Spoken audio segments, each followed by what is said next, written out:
Welcome to Connecting the Dots, the podcast where we share our stories and experiences from the battlefield of consulting. In today's episode, we'll be going over something pretty timely. It's Mental Health Awareness Month, and a lot of us are starting to return to our offices, and with that comes a lot of anxiety and stress. And so today we'll be talking about how our company approaches mental health. We'll be sharing some of the tips and tricks that we use to manage our own personal mental health. And then finally, we'll be sharing some ideas and advice for how you can create a positive mental health culture at your company.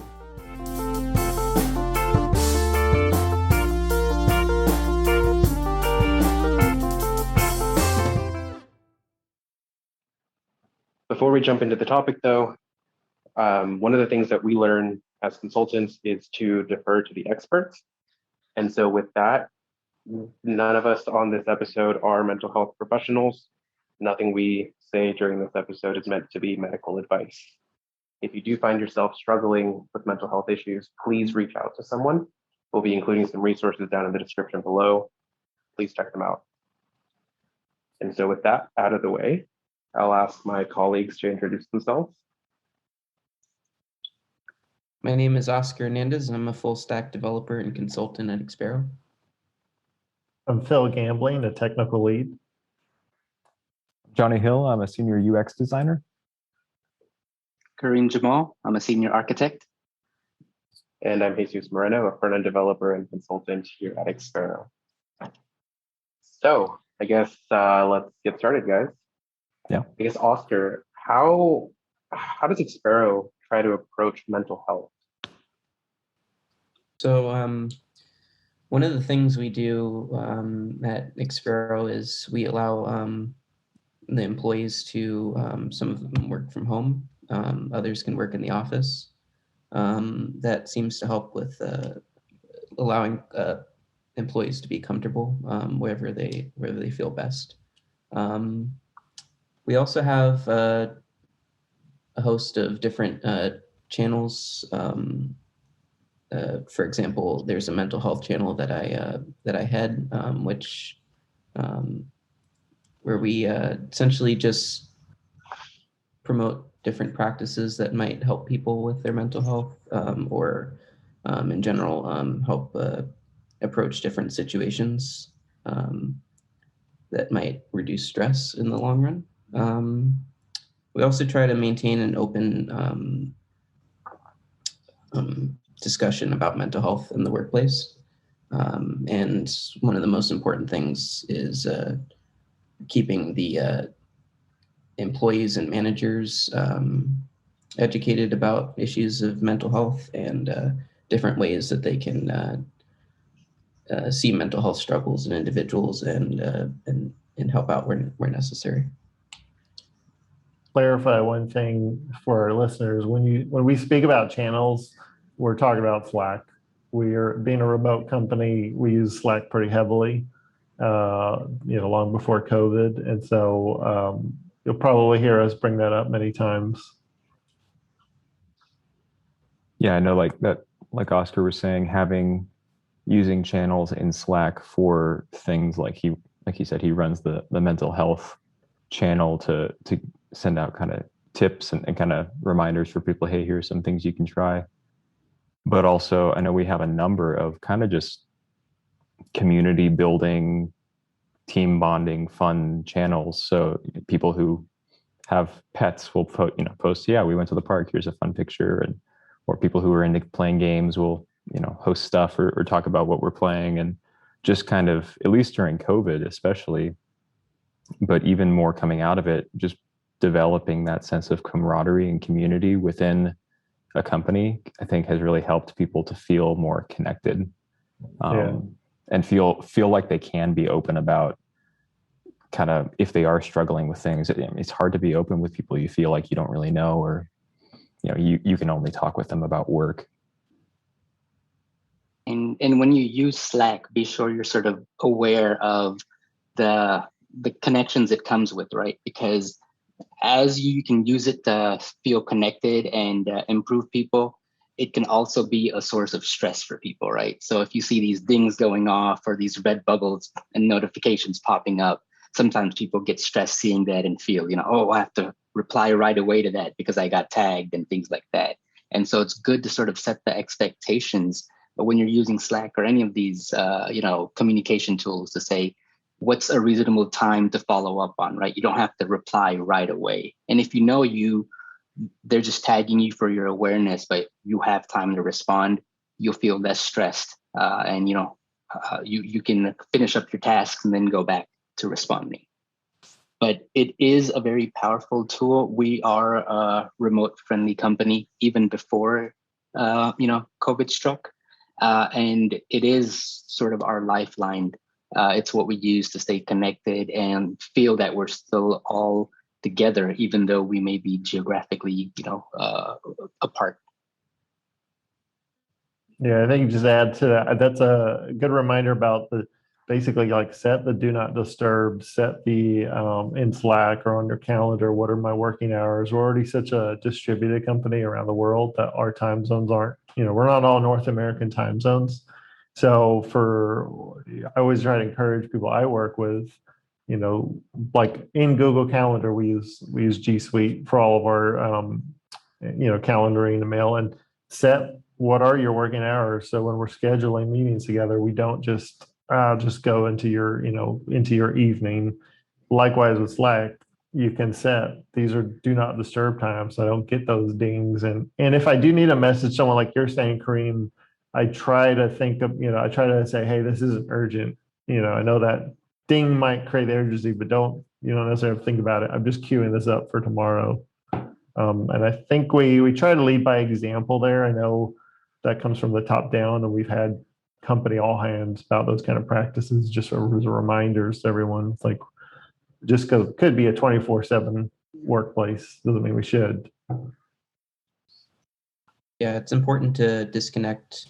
Some people who work from home do have trouble disconnecting because their home space and their workspace starts to blend in.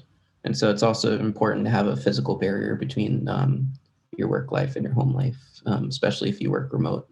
Trying to not think about work while you're at home or in your home life. And that comes from, of course, setting do not disturb on things like Slack or other direct messaging systems, stopping notifications on your emails and other software.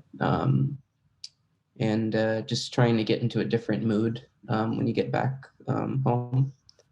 For example, you might want to go on a walk, take a break, something to get your mind off of thinking about work. At Expero, we don't really expect anybody to work after hours or during the weekends or even on vacation. And so we try to help facilitate people being able to disconnect from the work life. And then the demands of everyday work. So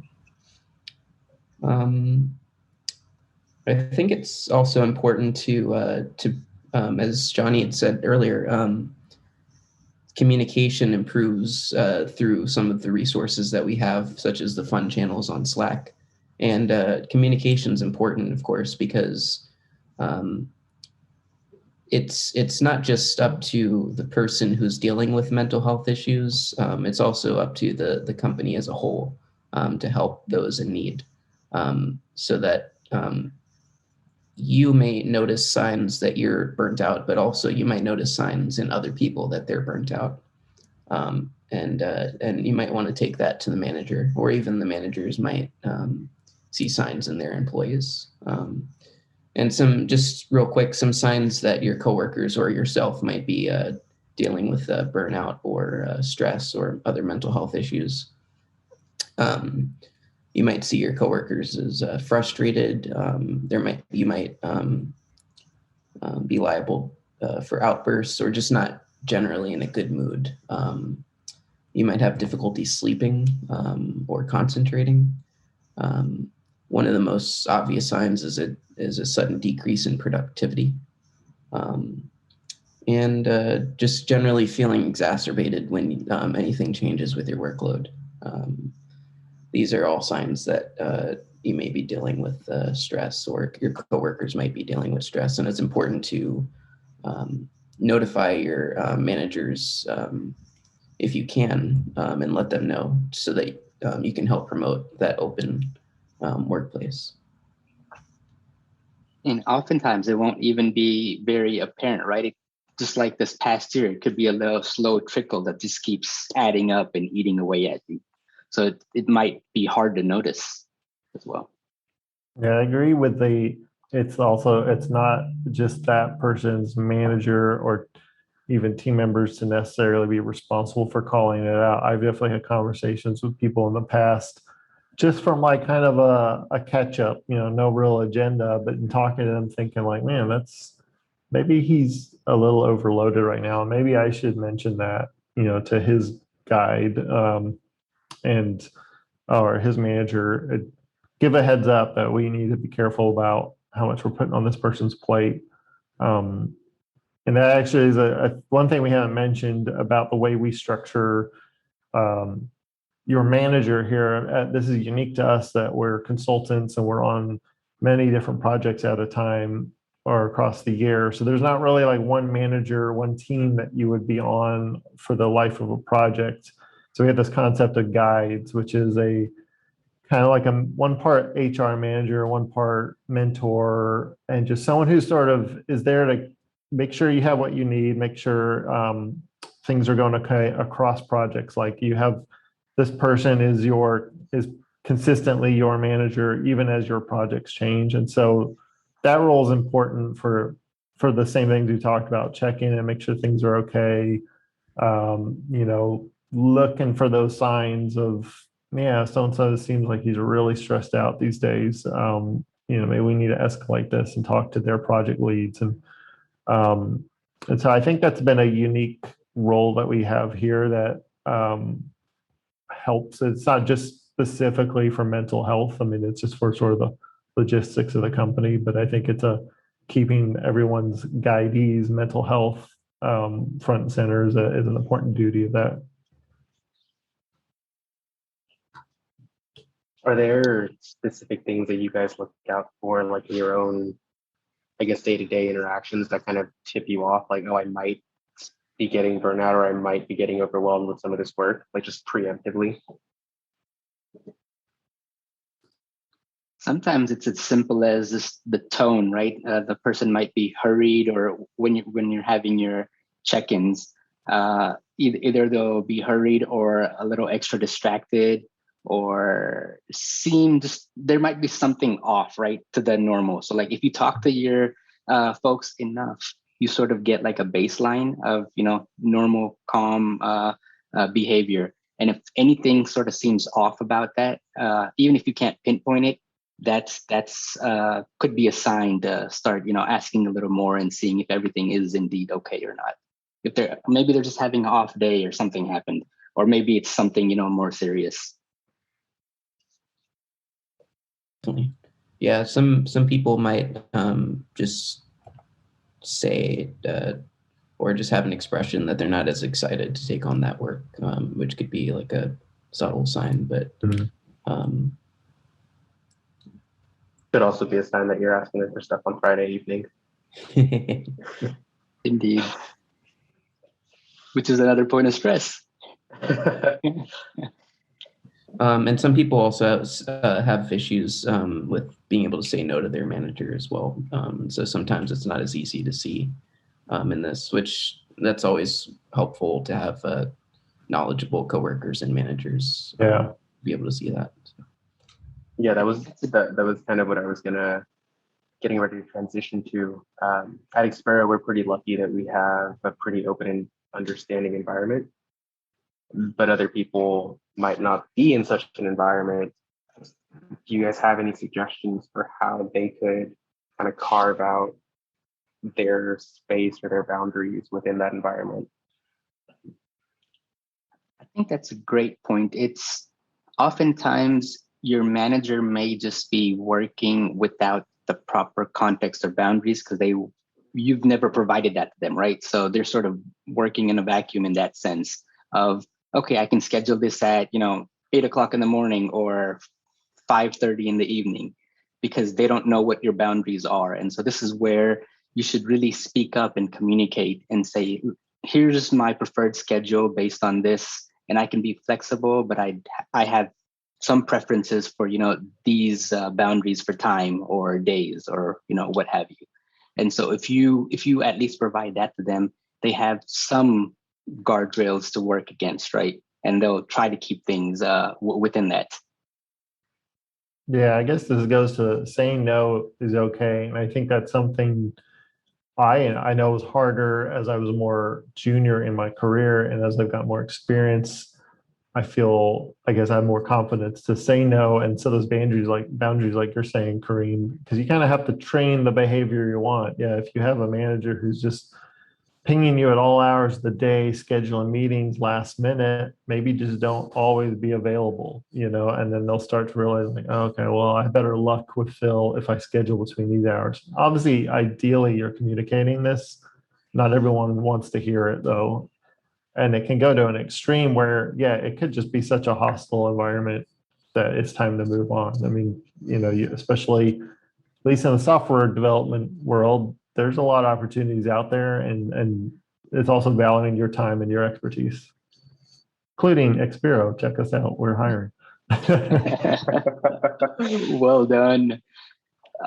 And as we start, coming back to offices, it would be good, as Phil said, hey, start marking stuff out. So if you're going to be commuting from this time, put it on your calendar. That way you're not stressed that, oh, you have to take a call on the road, which is not a good idea, or, you have to leave extra early or things like that, right? So let these tools like your calendars and stuff be good communication tools. Yeah. Out of office notifications are your friend. And, say you have a doctor's appointment, don't schedule it just for that appointment window. Give yourself a buffer for things to run late or having to drive to and from, so it's not an added stress. Like if you were seeing a mental health professional or just getting a checkup, like don't make that stressful. Make sure that's something you can get done and fit in your day.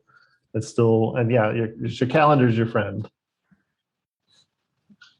On the topic of boundaries, how did you guys find your boundaries along your career? Because I know personally, I didn't know what my boundaries were until I kind of broke those boundaries by overcommitting and not being able to deliver. And then I realized, you know what, maybe leaving things until midnight and saying I'll do it today, deliver tomorrow isn't a good idea.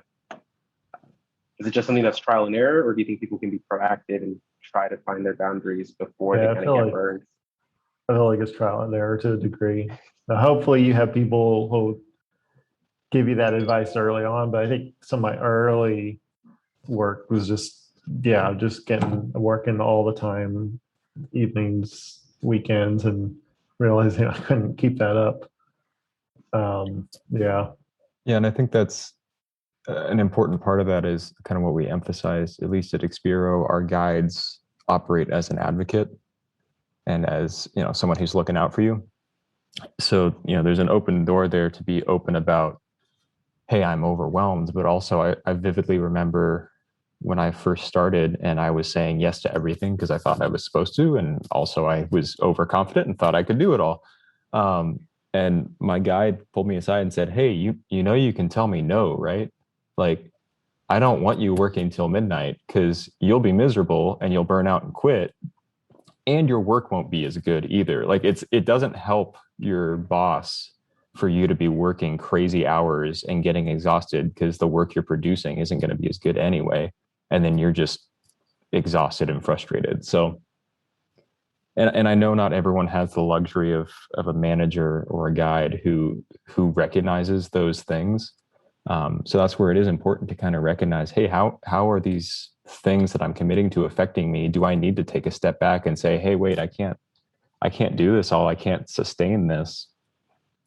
It is a little bit of a dance between you advocating for yourself and having other people come alongside you. But that is definitely something I'm very grateful for. And I think it is something, like Phil said, there's some trial and error figuring out what you're comfortable with. Some people would rather work longer hours 4 days a week and have a 3-day weekend. We have people here at Expero who prefer that schedule, and we can work that out. But yeah, part of it is just kind of figuring out what works for you and kind of being honest about how it affects your attitude and your quality of work and your enjoyment of your work and all of that. And if you're concerned about saying no, or it seems scary to say no to your manager, another way to sort of pose that is, hey, I have these 5 tasks on my list. Can you please help me prioritize? Right. And that helps take the stress off, because now everything's not first priority. You work on the first priority. Once you're done, then you go to the second, and so on. Right. And your manager is on the same page, or the client, or whoever you're working with, you're on the same page. And so that is already less stress for you. That's a really good point. Like, what is the priority of this is a powerful question. And I think that's something I didn't understand early on, because everything your manager asks you for is a priority. But no, they may just be like, oh, hey, can you look into this thing? And have forgotten they asked you for 5 other things. And if you said, well, what was the priority of this? Oh, what else are you working on? Oh, no, those things are more important. Do this later. It could be next week, could be next month. And that's like a quick conversation that right away could reduce your mental load. Right. And a similar question that's been helpful, at least for me, is when do you need this by? And I've often found when I ask that, I'm assuming they need it in the next day. And they often say, oh, sometime within the next 2 weeks. It's like, oh, that's instantly way less stressful. And I'm way more okay with saying, yes, I can do that. And those simple questions can really help just get a feel not only for what people need, but how capable I am of accomplishing that without destroying my mental health and stressing myself out way too much. And of course, you did those things 13 days later, right? No comment. And this still applies today, even if you're not a junior, because as people are commuting, now your days are changing again, right? So as your days are sort of getting shorter, because you're going to spend some time driving or doing or taking the bus or something. But basically, communicating that, like, here's the times that I will be working now that I'm back in the office, things like that. Because in the past year, it has been a sort of loosening of the flexibility, where things have been scheduled at all times of the day. And, it's sort of been, people have thought it's okay to schedule meetings at 6 because, hey, you would have been driving home at this time anyway. So I think you should be available, right? Those types of things. So, basically reaffirming your boundaries is key. In that, in turn, decreases the amount of stuff you have time to do. So the question about saying or asking what the priorities are and when, and saying no is even more important. I know one of the things that we try to focus on here at Expero is kind of growth and mentorship. Have you guys found that helps out as well in kind of knowing, trying to figure out your boundaries, figuring out that it's okay to say no? Yeah, I had participated in the mentorship program for a few months with somebody who had much more experience with me in the software world. And I actually found it very helpful in the sense that I could get input from them about issues that I was facing that I wasn't sure really how to deal with. For example, work-life balance, maintaining the work-life balance, issues with being overscheduled, working long hours, late hours on the weekends. And I could talk with somebody who had been there before and had come up with their own ways of dealing with those situations. And it was a very open communication in that regard. And overall, it completely changed the way that I do work, and also improved my work-life balance, and also my ability to separate my home life with the remote work lifestyle. And the key to the mentorship experience is really not just having a set of things or check boxes, right? Oh, done.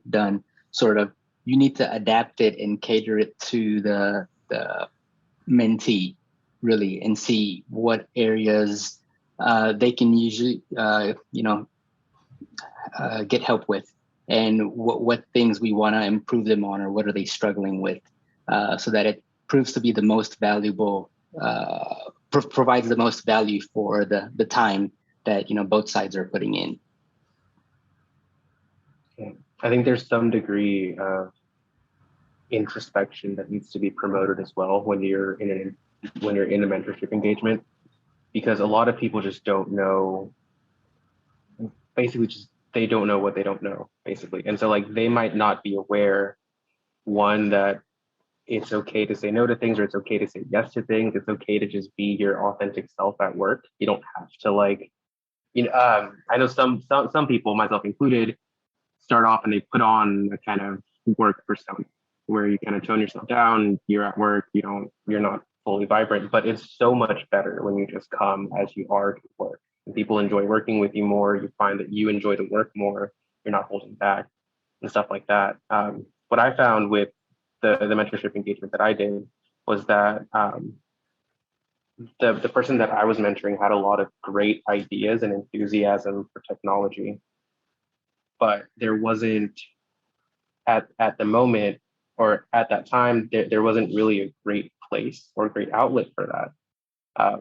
And so we tried to work on like where we could direct that to, like some of the SIGs that we have. And for context, SIGs are special interest groups where you can kind of talk about, technology or UX and stuff like that, and try to figure out what kinds of projects that person would like to be on, and what kinds of things that they would like to work on.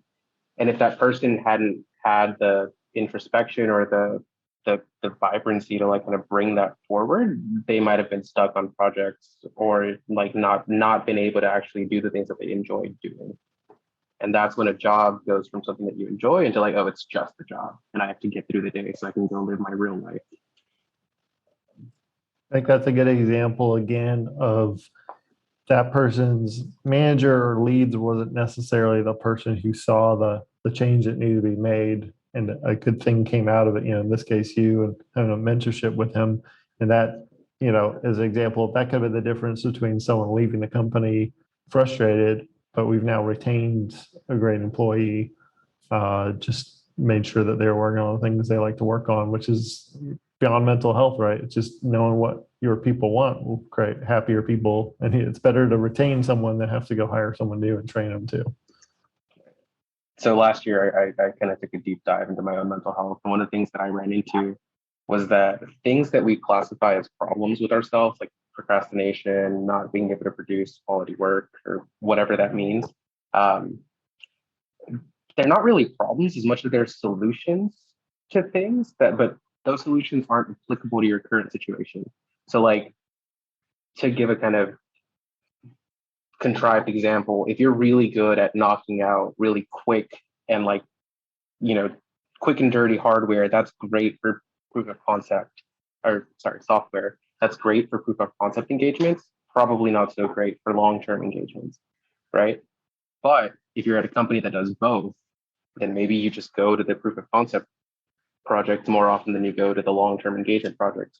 And kind of realize that it's not that there's something wrong with you or something with the way that you work. It's just not the right solution for the situation that you're in. Definitely. And I did want to touch on a couple of things that you could do for yourself, if in the case some of the things that we spoke about aren't feasible in your current situation. Some things that you could do to sort of de-stress and help yourself are taking small breaks during the workday. So, for example, maybe like a 5-minute breathing break, 5-minute walking break, a lunch break. Putting that in your calendar so that people are aware that you're out. When you take large breaks like vacations, it's important to completely disconnect for at least some portion of that vacation so that you can reset. It's also important to set specific starting and stopping times. We've kind of talked about this, like making sure that you're updating your calendar so that people know where you're at and what you're doing, giving a little bit of a buffer. You can also sign up for meditation programs, or even do your own meditation at your home. Some examples of this are breathing exercises, reciting mantras, or yoga. And one thing that actually helped me from our mentorship program was learning how to make a good to-do list that incorporated everything you needed to do during the day. That keeps you on track over the course of the day. Of course, if these are also less feasible, you can always reach out to different resources that you might have available. So you can reach out to your doctor and talk about your issues there. They could give you a referral to see a therapist or a mental health provider. Some programs and some insurance have EAP, which is employee assistance programs, and you can give them a call and they can help you find mental health resources that are available in your area. And in some cases, the first 3 sessions are free. And you can also always talk to your friends. They might have some recommendations there. And the thing to keep in mind is it doesn't really take a lot to get into a better mental state. Sometimes it's just small things that can quickly improve your state of mind. So, as Oscar was mentioning, take breaks, get away. Examples of things we do is, we host social activities and contests that encourage you to, look at something else or step away from your work for a bit, or go outside and take a picture. So encouraging you to, get outside for a bit. And doesn't even have to be long. So, it could be micro breaks, just get away from your desk. Or, what we do here is we have office space that has like different areas in the office to actually, take your laptop and go sit on a couch or go sit at a different desk and, work, just so you get that break from sitting at your desk all day long. And so just having an environment that's conducive to productivity, but also conducive to just helping you alter your state of mind over the course of the day. Or, we have a gym to go work out at downstairs. So you can go do that, just because exercise helps relieve stress as well. So just even these some small things, 5 minutes, 10-minute type things, or just continuing to work without taking that break, but moving to a different location. All these things can vastly improve, how you feel at the end of the day. Yeah, definitely. And I know, at least for me, I've spent much of the last year, because of COVID, working from home when I had not normally done that. And it was definitely a challenge at times, not being around other people and being in the same place that I live. And I was just curious, I know some people will exit this time of COVID, once it does, kind of wind down, and still work remote. Like, this will still be their normal life. And I know, some of us are eager to get back to the office, but, Oscar, do you have any, just like recommendations for people who are maybe living in that world, either still or going to continue in that world of working remotely, and just the unique challenges it offers? Yeah, one of the biggest issues is you're dealing with a different form of communication. The communication is almost always electronic instead of in person, and so with that comes the feeling that you need to respond to every signal that comes your way, every direct message or email, and also not sure when to stop or start your engagement with work online. And so some things that you can do are making sure you have a very physical delineation between your workspace and your home space, and making sure you change the mood. Like one example that somebody gave was what they do that helps them is they have a hard stop at 5 p.m. and then after 5 p.m. They might go and play some music and dance a little bit or walk around and try to get into the mind space of I'm home now. Some people I think Kareem had mentioned this before, like to go on drives after work to give the feeling that they're going on a commute. And so that when they come back home, they feel like they're in a different mind space. Some people, this is less likely during the COVID times, but some people like to also go to shared co-working spaces and coffee shops just to get away from home in general. And it's also important that people who work remotely recognize that they may feel more isolated or alone during those times as well. So it's important to also engage in being around other people in different social programs that you might be able to do after work, maybe online for now, but later on in person when things get a little bit better. Awesome. No, that's all really good stuff. And I guess just to wrap up, the goal behind this episode is it's obviously a little bit different from the kinds of things we normally talk about is, we want to do our part to destigmatize mental health care. It's a real thing. It's real important. It's a real thing that a lot of people struggle with, and that's okay. It's not wrong to say to your boss or to your doctor, hey, I think I'm struggling with depression, or I'm struggling with anxiety, or I'm getting burnt out, or I feel like I don't belong here and I'm not doing good enough. Those are conversations that are important to have and to recognize that that's normal. That's something a lot of people deal with. And the solution isn't just saying, I'll push through and I'll probably feel better later.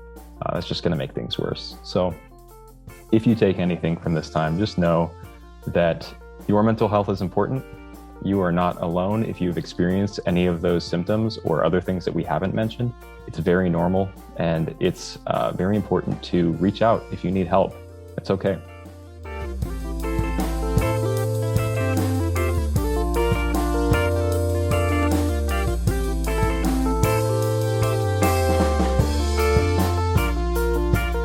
Thanks for connecting with us. We hope to see you next time.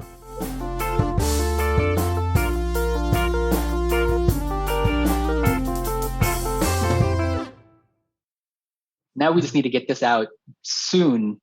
No pressure, no stress. Yeah. No, don't stress about it. But if you don't get this out before the end of the month.